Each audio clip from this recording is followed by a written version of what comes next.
네, 오늘은 위대한 행보 12번째 시간입니다. 오늘 느헤미야 6장 15절에서 16절 본문으로 느헤미야의 리더십과 하나님 나라라는 제목으로 말씀 나누겠습니다.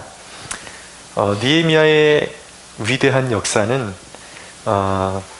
방대한 성벽 공사를 52일 만에 마칠 수 있었다라는 것입니다. 오랫동안 무너졌던 신앙을 재건하는 일은 피 흘리는 싸움이었습니다. 성은 황폐해 있었고 회생하고자 하는 의욕이 전혀 없는 사람들을 일으키는 일은 매우 힘든 일입니다. 느헤미야가 이렇게 엄청난 일을 이룰 수 있었던 것은 그의 강력한 리더십을 구사했기 때문이었습니다.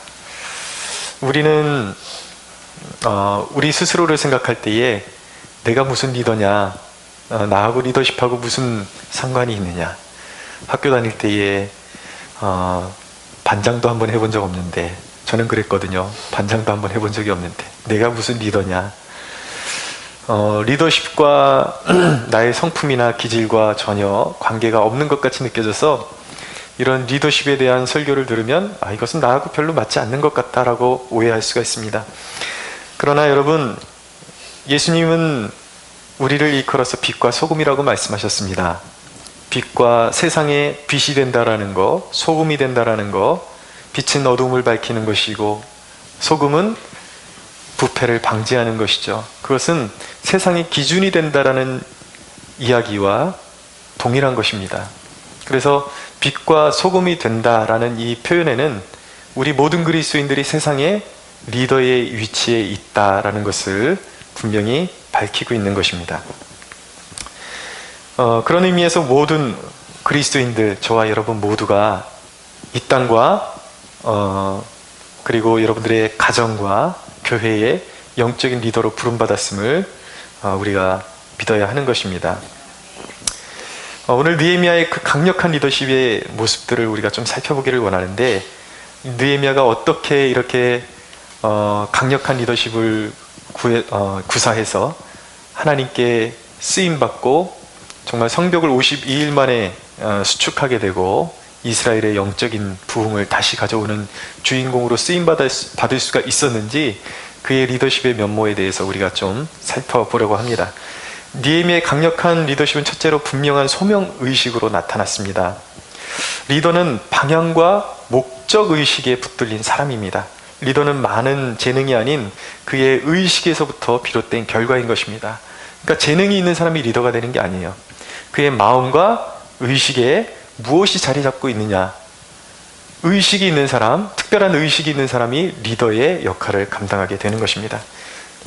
특히 그 리더의 소명은 어떻게 시작되는가, 절대적인 하나님이 주신 소망, 그리고 어떤 의분 같은 것에 붙들릴 때에 그것들이 리더십을 이끌어내는 것입니다. 느헤미야서 1장 2절에서 3절에 보면 느헤미야가 어떤 상황 가운데 이런 리더십을 발휘하게 됐는지, 영적인 리더로서의 부르심을 받게 되었는지 그것을 잘 보여주고 있습니다. 내 형제들 가운데 하나인 하나니가 두어 사람과 함께 유다에서 내게 이르렀기로 내가 그 사로잡힘을 면하고 남아있는 유다와 예루살렘 사람들의 형편을 물은즉 그들이 내게 이르되 사로잡힘을 면하고 남아있는 자들이 그 지방 거기에서 큰 환난을 당하고 능욕을 받으며 예루살렘 성은 허물어지고 성문들은 불탔다 하는지라. 이 소식을 들었을 때 고국이 형편없이 황폐하고 대적들에게 모멸거리가 되었다라는 소식을 들었을 때에 그 자리에 주저앉아서 느헤미야는 울 수밖에 없었지만 그 눈물이 결국 그의 비전이 되었고 그 눈물 속에 바로 하나님의 부르심이 있었다라는 것을 깨닫게 되는 것입니다. 성벽을 재건하고 하나님의 백성으로서의 정체성을 되찾고 하나님의 영광이 깃들어서 다시 영적인 축복의 강물이 흐르는 민족이 되는 것, 그것이 바로 느헤미야의 비전이 된 것이고, 그 일을 위해서 느헤미야가 하나님께 부름받은 리더로서 부름받은 그 부르심을 느끼게 된 것입니다. 그것이 곧 그 아픔이 느헤미야의 부르심이 된 것이죠. 우리는 우리가 선 곳에 서 있는 곳에 영적인 정체성을 회복하라는 하나님의 부르심을 강력하게 붙잡아야 하는 것입니다. 할렐루야. 우리는 느헤미야서에서 주목해서 봐야 할 하나님의 말씀이 있습니다. 느헤미야서가 가는 곳마다 비록 고난과 역경 가운데 있었지만 그의 일이 탄탄대로로 풀려가고 왕의 그런 허가를 받고 그리고 왕의 도움을 받아서 총독들의 그런 도움을 받게 되고 또 성벽 재건에 필요한 재료들을 다 이제 공급받게 되고 이런 역사들이 어떻게 일어났는가? 느헤미야서가 기록하기를 내 하나님의 선한 손이 나를 도우심으로 라고 말씀하고 있습니다. 항상 느헤미야가 계획하고 하는 일마다 하나님의 선한 손길이 함께 하셨기 때문에 그가 그렇게 탄탄대로로 갈 수 있었다고 말씀하는 것입니다.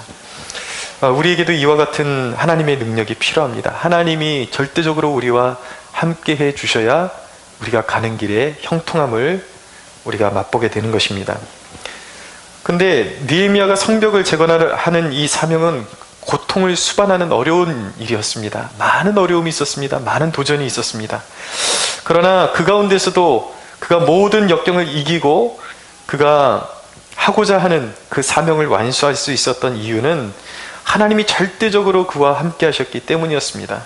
근데 하나님이 그의 행사를 축복하시는 이유는 무엇이었냐면 그가 바로 하나님의 그 부르심을 붙잡고 순종했기 때문입니다.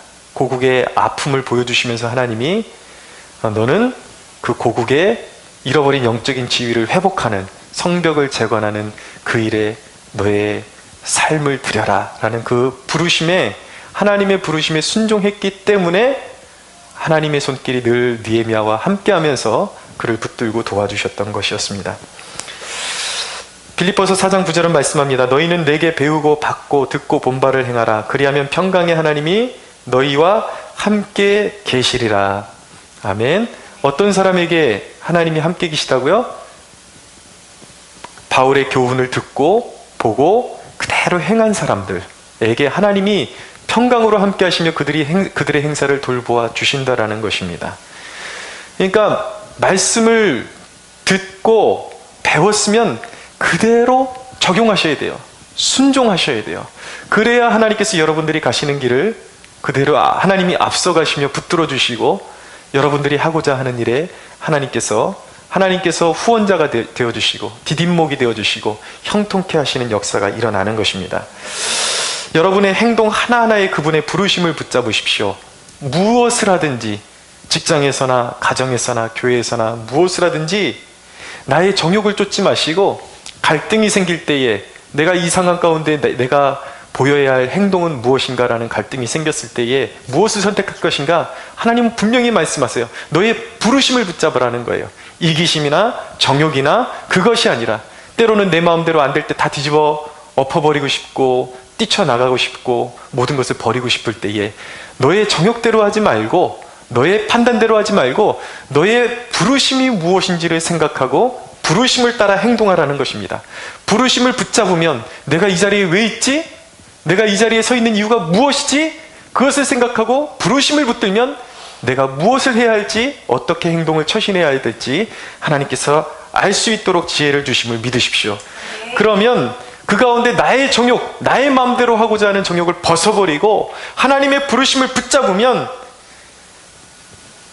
세상 사람들로 하여금 하나님께서 감동케 하셔서 우리를 바라보는 믿지 않는 이들을 감동시켜 주셔서 그들의 삶 가운데도 변화가 일어나게 될 것을 믿으시기 바랍니다.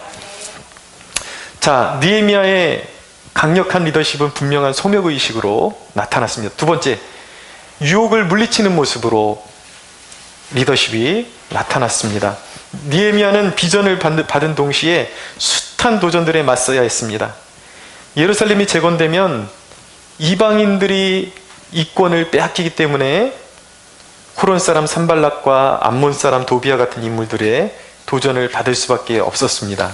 그러니까 느헤미야가 이 일을 시작하니까 하나님의 일을 시작하니까 대적들이 막 일어나기 시작했어요. 여러분들 꼭 기억하십시오. 우리가 하나님의 일을 건축하고 우리 가정을 믿음으로 세우고 또 하나님의 영광을 위한 일을 시작할 때 사탄은 가장 극도로 발악을 하고 방해를 놓기 시작한다는 사실을 꼭 기억하셔야만 하는 것입니다. 그러므로 사도 베드로가 너희가 환난을 당하고 어려운 일을 당할 때에 이상한 일을 겪는 것처럼 오해하지 말아라. 당연한 것이다. 사탄이 존재하고 있다. 이 세상은 험난한 영적인 싸움이 존재하고 있다. 할렐루야. 그러나 분명한 것은 우리가 하나님을 의지하면 우리 그리스도인들은 이미 그리스도 안에서 승리를 보장받았다. 할렐루야. 여러분, 느헤미야서에 보면 대적들의 도전은 두 가지 양상으로 나타났습니다. 하나는 무엇이냐면 느헤미야의 중심을 흔들고 초점을 분산시키는 일로 나타났습니다. 무려 4번이나 느헤미야가 그 성벽 공사에 집중하고 있으니까 자꾸 어느 광야로 나와라, 이야기하자, 우리 만나서 우리 뭐 좀 조율하자, 같이 의견을 나누자, 안 그러면 가만두지 않겠다 그러면 자꾸 그 시선을 분산시키는 거예요. 근데 느헤미야는 적들의 그런 음모에 놀아나지 않았습니다. 항상 올곧았어요. 항상 하나님의 것을 바라보았습니다.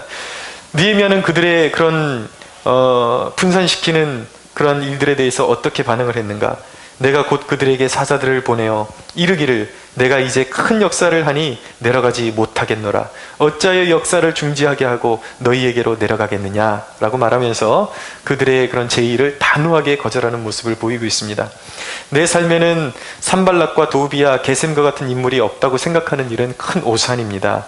우리의 삶에 보면은 아주 소소하지만 아주 정교하고 아주 그 마귀들의 얍삭바른 그런 음모가, 그 술수들이 우리의 생활 깊숙한 곳에 얼마나 많이 숨어 있는지 모릅니다. 여러분, 우리가 뜻을 정하게 되면 갑자기 막 우리를 찾는 사람들이 나타납니다. 만나자, 우리 같이 시간을 보내자, 우리 좋은 데 어디 한번 가자, 여행 가자, 어디 시간을 보내자. 자꾸 사람들이 이상하게 기도하려고 그러면 전화도 더 오고요. 이상하게 뜻을 정하고 뭔가 하려고 그러면 다른 스케줄이 자꾸 생기기 시작합니다. 설거지라는 도비야, 허드렛 일이라는 게셈. 우리 인생에 보면은 별거 아닌 것 같은데 소소한 도비야와 게셈이 우리를 노리고 하나님께 우리가 마음을 집중하고 하나님께 우리의 삶을 드리려는 것을 방해하는 요소들이 얼마나 많이 있는지 모릅니다. 마귀는 초점을 분산시켜서 뭐가 더 중요한 일인지를 간과하게 만들어서 우리를 지쳐서 넘어지게 만드는 것입니다. 그것을 잘 깨달아야 돼요.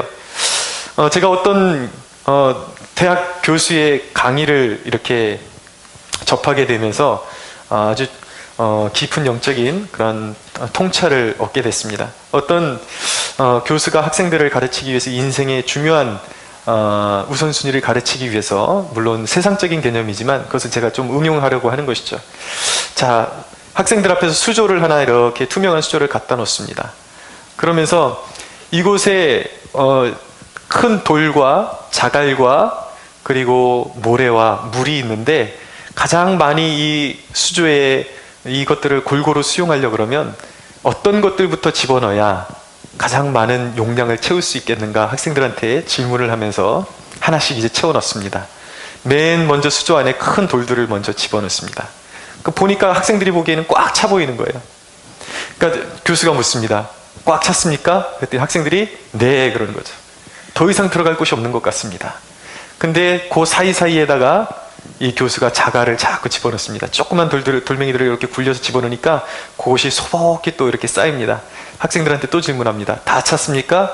학생들이 보기에는 이미 공간이 다 찬 것 같아요. 네, 더 이상 들어갈 것이 없는데 거기다 이제 교수가 모래를 붓기 시작합니다. 모래를 부으니까 그 미세한 입자가 사이사이로 들어가니까 또 공간을 만들어내면서 계속 들어가는 거예요. 차는 것이죠.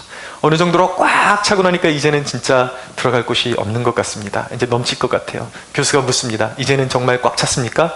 학생들이 네 라고 대답했습니다. 그래서 교수가 여유 있게 그 다 차 보이는 그곳에다가 마지막에 물을, 주전자를 들어서 물을 쭉 부니까 이 모래가 물을 쫙 흡수하는 거예요. 그러니까 순서를 올바로 하니까 만약에 이 교수가 자갈과 그 모래부터 거기다 퍼넣고 그 다음에 큰 돌을 넣으려고 그랬으면, 그 다음에 물을 채우려고 그랬으면 그것을 다 수용할 수 없었을 것입니다. 근데 순서를, 중요한 순서부터 올바로 정하니까 큰 돌을 넣고 자갈을 넣고 모래를 넣고 물을 넣으니까 생각보다 더 많은 것들을 그 동일한 수조 안에 수용할 수 있다는 것을 학생들이 깨닫게 된 것이죠. 이것을 보면서 저는 이것을 영적으로 대입해 봤습니다. 영적인 것도 마찬가지인 것입니다. 자잘구리한 일들, 도비와 게셈이 자꾸 부채질하는 일들부터 자꾸 우리 인생에 채워넣으면 정말 큰 것들, 그런 것들을 우리 인생에 채워넣을 수가 없는 것입니다. 우선순위가 밀리게 되는 것이죠. 저는 여기서 큰 도를 어떤 의미를 부여해 봤냐면 바로 경건생활, 예배, 전도, 그리고 자녀를 영적으로 돌보는 시간들, 이런 것이 큰 돌멩이에 해당된다고 저는 생각합니다. 자갈은 우리가 일상에서 감당해야 될 중요한 일이긴 하지만 일상에서 우리가 감당해야 될 일들이 자갈 정도로 그렇게 생각이 됩니다. 그럼 모래는 어떤 것인가? 바로 비로소 이제 설거지나 허드렛 일들, 그리고 내 건강을 위한 운동, 그 다음에 물을 붓는 거는 그 가운데 우리가 여가도 필요하잖아요.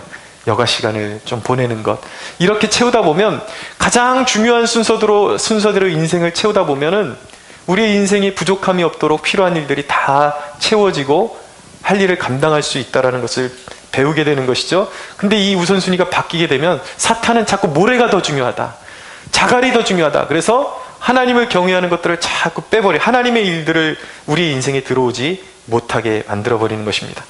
정말 그렇습니다. 제가 언젠가 여러분들에게 말씀드렸어요. 제가 경험상으로 집에 오자마자 제가 이제 교회에서 이제 일을 마치고 집으로 돌아가고 제 아내가 퇴근하고 와서 분주하니까 그냥 일단은 먹어야 되니까 사람이 먹는 일부터 하고 설거지부터 하고 빨래 정리하고 이러다 보니까 거기에 매여가지고 30분이면 끝날 일들을 1시간씩 그 일에 매여 있게 되고, 그러다 보니까 나중에는 예배 드릴 시간이 안 돼요. 나중에 억지로 예배를 드리다 보니까 육체가 다 지친 상태에서 너무 힘든 것이죠. 그러니까 인생이 오히려 예배 때문에 우리가 살아가는 것인데 예배 때문에 우리가 피곤하고 힘들다라고 느낄 정도로 삶이 힘들다라는 것을 느끼게 되었습니다. 근데 이후에 우리가 좀 기치를 발휘해서 순서를 바꿔봤어요. 중요한 시간에 우리 체력이 가장 있을 때에 설거지를 좀 뒤로 미루고 예배를 먼저 드리고 나머지 허드렛 일을 뒤에 처리하니까, 알고 보니까 이 설거지나 허드렛 일이 1시간씩 걸리는 일들이 아니라 우리가 먼저 중요한 일을 먼저 가장 핵심적으로 하면은 아주 짧은 시간에도 효과적으로 끝낼 수 있다는 것을 경험적으로 배우게 되는 것입니다. 마찬가지로 우리가 삶에 지치지 않고 하나님의 일들을 감당하고 부르심을 감당하는 삶을 살기 위해서는 정말 중요한 일이 무엇인지를 분간하고 우선순위를 바로 정하는 지혜가 우리에게 필요한 것입니다. 여러분, 결코 마귀가 흔드는 그런 어떤 마귀가 흔들어 놓는 그런 일들에 대해서 여러분들의 사명이 분산되거나 부르심을 망각하게 되는 일이 절대적으로 없게 되기를 원합니다. 또 한 가지, 이 유혹은, 느헤미야에게 다가온 유혹은 두려움을 주는 일로 나타났습니다. 이제 말로 하자고 해서 안 되니까 이제 겁을 주는 거예요. 내가 죽여버리겠다, 너를 이제 몰래 죽여버리겠다. 느헤미야를 이제 겁을 주는 것입니다. 두려움이 오죠. 그런데 느헤미야는 거기에 속지 않습니다. 거기에 아랑곳하지 않습니다. 그러면서 어떻게 느헤미야가 응대를 하냐면, 내 하나님이여 도비야와 산발락과 여선지 노아야와 그 남은 선지자들 곧 나를 두렵게 하고자 한 자들의 소행을 기억하옵소서라고 그렇게 고백했습니다. 그리고 주위에서 이 대적자들이 당신을 이제 암살할지도 모르고 죽일지도 모르니까 당신은 이제 성벽 재건하는 일에서 잠시 손을 떼고 몸을 추스리십시오. 어디 숨어 있거나 나오지 말고 몸을 좀 추스리십시오 라고 숨으라고 자꾸 권유해 주는 거예요. 근데 느헤미야가 기도 중에 하나님의 지혜를 받고 깨닫게 됩니다. 이것이 나에게 두려움을 주어서 성벽 재건을 방해하려는 그런 수작이구나, 이것이 거짓 음모구나, 그것을 깨닫고 그것을 철저하게 거절하고 흔들리지 않고 죽으면 죽으리라는 결단으로 성벽 재건을 계속해서 이어가게 되었습니다. 여러분, 우리가 깨달아야 하는 사실이 있어요. 원수가 우리가 하나님의 일을 감당할 때 두려움을 주는 것은 실제가 아니라 원수가 주는 환영이요, 안개라는 것을 기억해야 하는 것입니다. 우리가 그것에 속아 넘어가지 않고 두려워하지 않고 두려움이 올 때 온전히 하나님을 신뢰하고 모든 두려움을 하나님께 맡겨드리면, 그리고 기도로 싸우면 하나님께서 그 일을 맡아주시고 알고 보면 그것이 엄청난 큰 크기의 두려움으로 우리에게 다가왔지만 우리가 하나님 앞에 그것을 맡겨드릴 때에 그것은 안개요, 잠시 있다 흩어지는 안개뿐이었다라는, 실체가 아니었다라는 것을 하나님이 우리에게 깨닫게 해주실 것입니다. 할렐루야. 느헤미야의 리더십은 이렇게 유혹을 이겨내는, 단호하게 이겨내는 모습으로 나타났습니다. 세 번째, 느헤미야의 강력한 리더십은 연약한 공동체에 용기를 불어넣어주는 모습으로 나타났습니다. 리더의 역할은 공동체를 격려하고 세워주는 것입니다. 무너진 영적 성벽을 수축하는 일은 결코 쉬운 일이 아니었습니다. 왜인가? 사기가 이미 그 유다 공동체의 사기가 완전히 팍 꺾여 있었습니다. 더 이상 이 성벽 제거는, 이 원대한 사역을 이어나가기에는 너무나도 구성원들이 용기가 꺾여 있었어요. 사기가 꺾여 있었어요. 그 장면을 느헤미야 4장 10절에서 11절이 말씀하는데, 유다 사람들은 이르기를, 유다 사람들의 그런 마음의 상태를 의미하는 것입니다. 흙무더기가 아직도 많거늘 짐을 나르는 자의 힘이 다 빠졌으니 우리가 성을 건축하지 못하리라 하고, 우리의 원수들은 이르기를 그들이 알지 못하고 보지 못하는 사이에 우리가 그들 가운데 달려들어가서 살육하여 역사를 그치게 하리라 하고 라고 말씀하고 있습니다.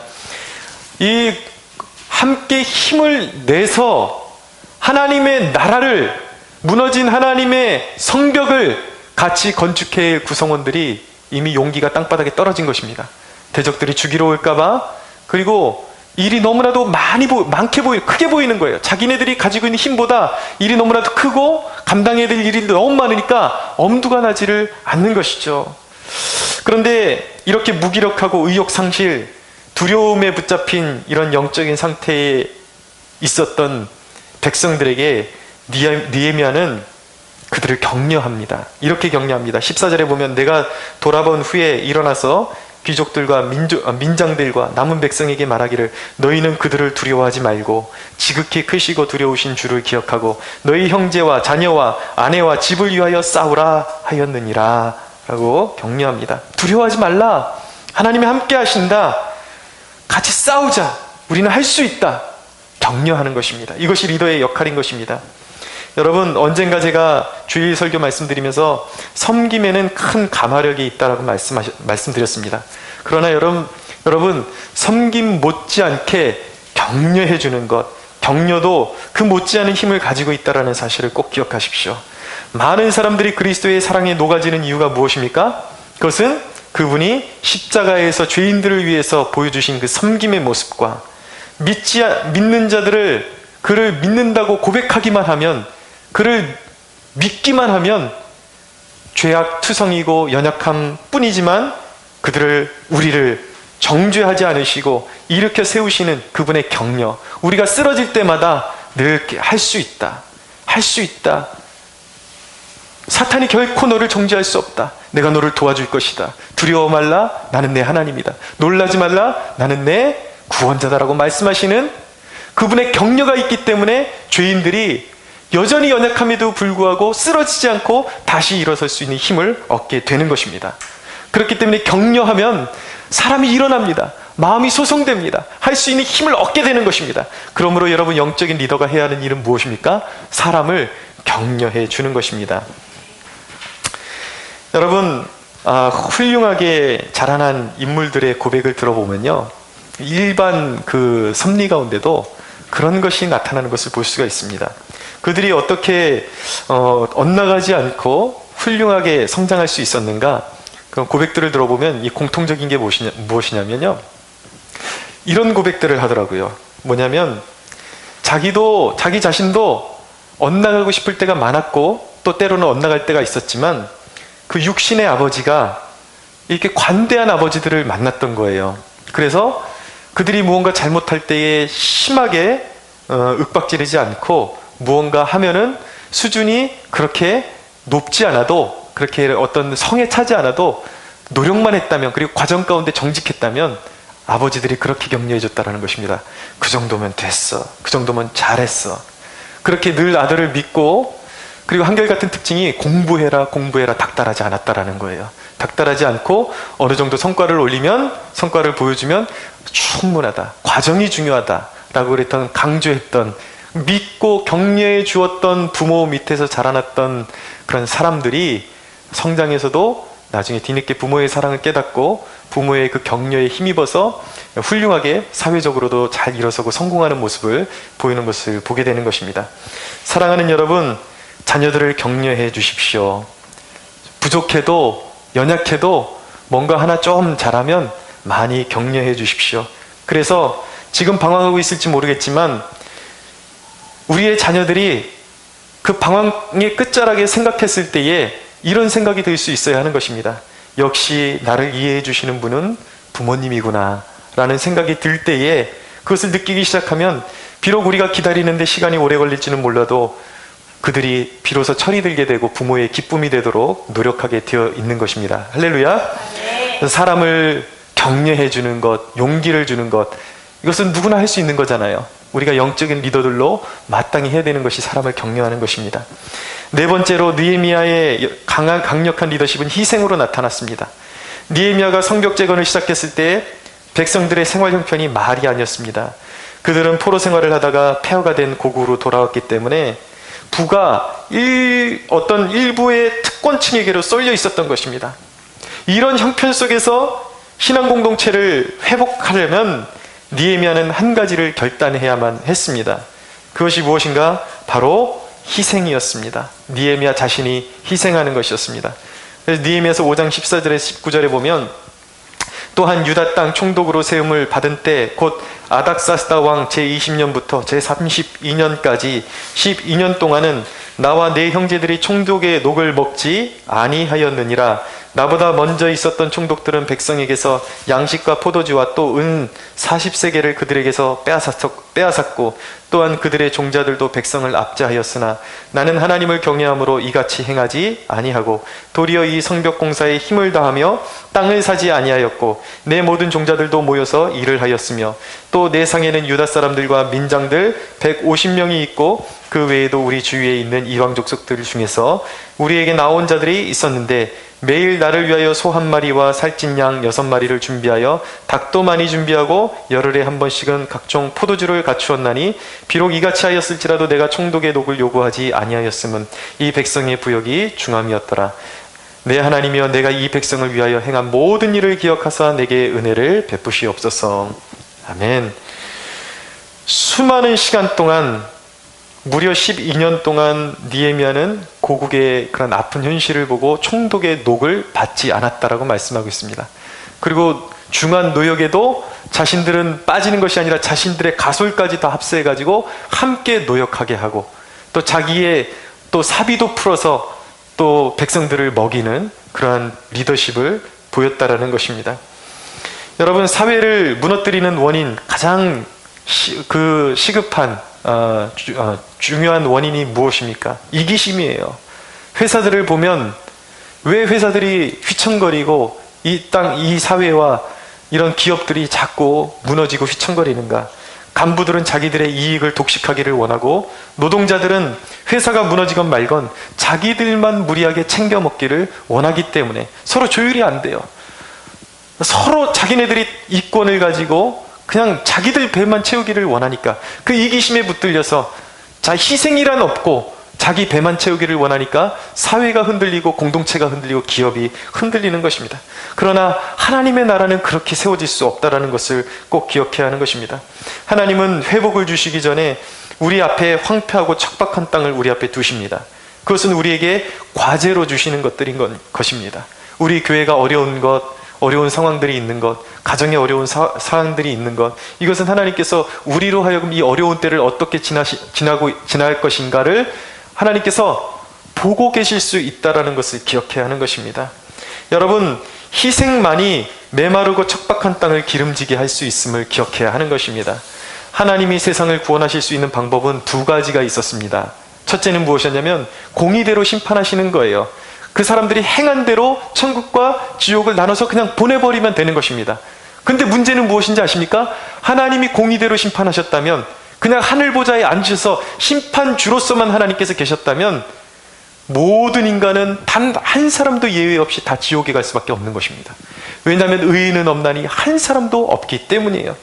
두 번째 방법은 무엇이냐면 공의대로 심판하시면 다 죽을 것이니까 공의를 실현해야 돼요. 분명히 하나님의 성품이기 때문이에요. 공의도 실현하는 동시에 많은 죄인들을 구원하실 수 있는 유일한 길이 한 가지가 있습니다. 그것은 무엇입니까? 하나님 자신이 희생되는 것이었습니다. 하나님이 아들을 보내주셔서 공의로 죄인이 받아야 될 심판과 저주를 아들에게 쏟아 부으신 거예요. 그래서 그 아들을 믿는 자들마다 죄사함을 받고 용서함을 받고 구원을 받게 되는 놀라운 역사가 일어나게 되는 것입니다. 할렐루야. 네. 여러분, 하나님은 그분의 부요하심으로 죄인들의 죄값을 치르셨어요. 그분의 부요하심을 몽땅 내놓으셨습니다.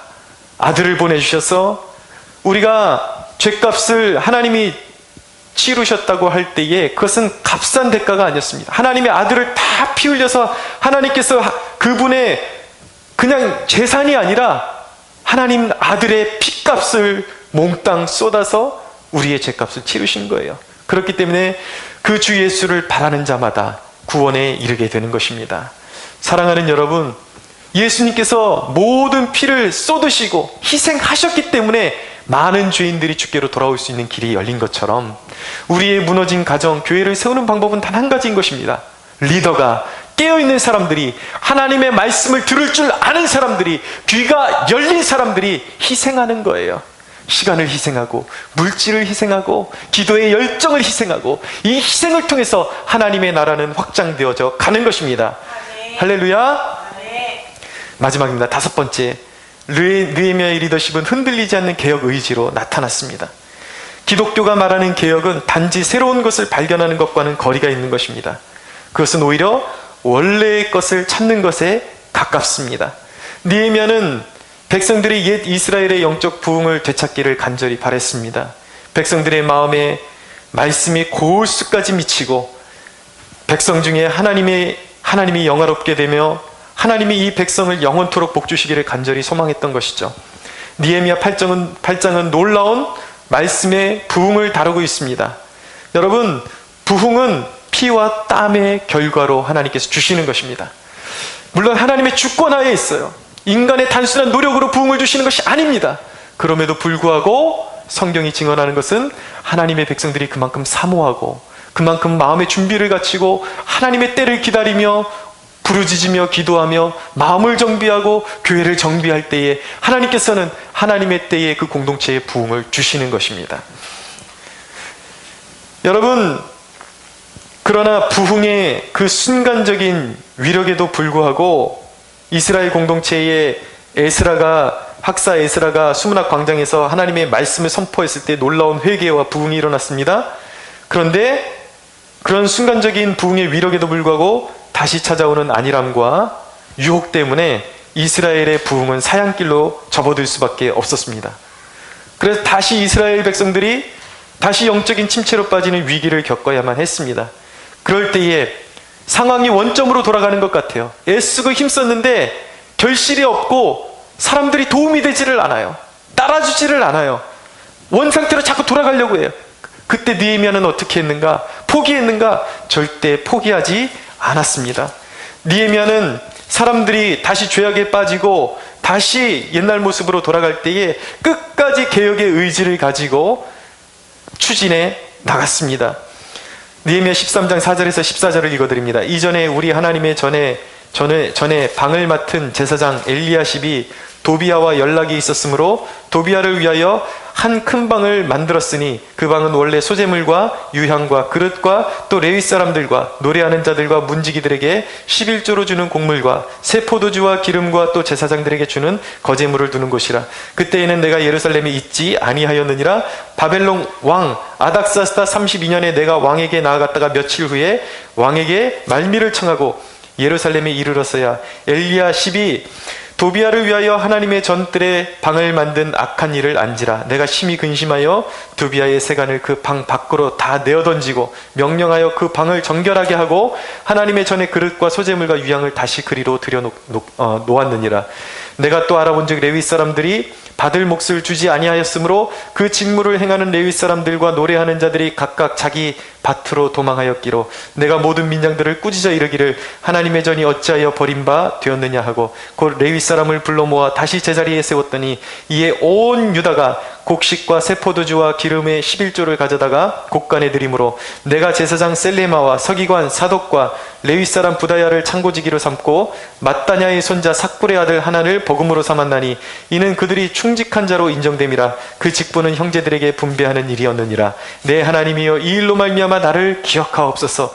내 하나님의 전과 그 모든 직무를 위하여 내가 행한 선한 일을 도말하지 마옵소서. 아멘. 느헤미야가 잠깐 자리를 비운 사이에 사람들이 자신의 의무를 다하지 않고 제사가 엉망이 됐습니다. 성전을 관리하기 위해서는 성전세를 내고 11조를 내야 하는데 그것도 다 없애버렸어요. 성전에는 암몬 사람 도비아가 떡하니 자리를 잡고 있고 이방인과 제사장이 혼인관계로 연락해서 이방인을 위한 방을 하나님의 거룩한 성전에 두었습니다. 영적인 정체성이 무너졌습니다. 느헤미야가 그렇게 노력했음에도 불구하고 다시 산산조각나고 무너지고 백성은 다시 타락하고 그러나 느헤미야의 열정을 꺾을 수가 없었습니다.